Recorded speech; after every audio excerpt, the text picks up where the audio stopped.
place down here is there's this incredible dichotomy between the wealth and the poverty. Just standing where I am at the City of Youth, I can look a quarter mile this way and I see a F1 for a Formula racetrack out on a hillside where a very wealthy family has it. Quarter mile the other direction, there's a polo field. But our kids live in abject poverty. Brazil has the 8th largest economy in the world, some of the wealthiest people in the world, and then you turn around and you discover that 60% of the people are living in hovels. And it's this misery index, this separation between the incredible wealth and the incredible poverty that causes such stress in the society. But the other thing it does, it causes the wealthy not to see the poor as people. And you can go and talk to a wealthy person, even some of our supporters, and we ask them, what's the great problem that you experience in Brazil? And, oh, it's the division between the political parties, or it's the corruption at the highest level of government.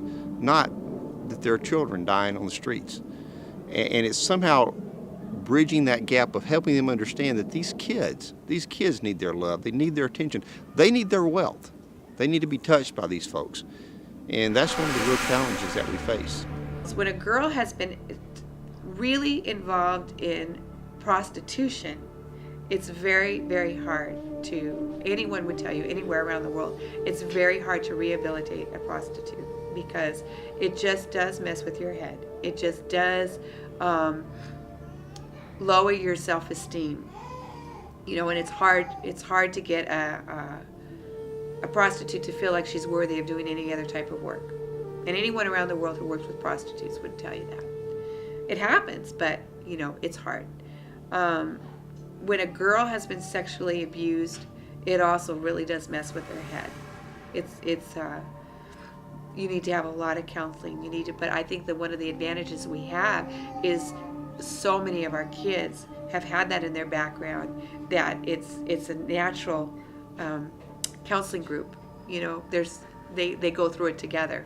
They can help each other. And so once you get that core group of kids who are strong, who have accepted Christ, who realize that when they're in Christ, they're a new creature and that the old has passed away and that everything is new.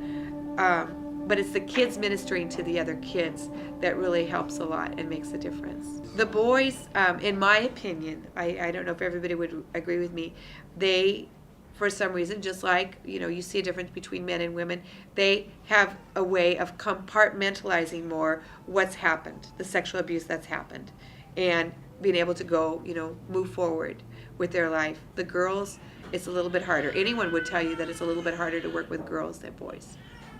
One of the things the authorities seem to find it easier to do, and that is to send a child to a children's prison than it is to find a way to take care of their needs. One of the children's prison that is, a quarter mile from our facility in Victoria, 500 kids are crammed into a prison that's designed to hold 100. The toilets are a hole in the ground. When it's time for the kids to get their weekly shower, the guards walk on the catwalk above them with water hose and spray the kids down. There are certain cells that are kept dark because the prison, inside the prison, is run by a civilian group or a private company that oversees the interior running of the prison. The exterior is controlled by the police. But inside the prison, there are actually cells that are kept dark where kids that have done something like kill a policeman are kept and are hidden. And they're hidden in those cells to protect them from the police, because the police will kill them, literally. They'll kill the child if they know where the child is.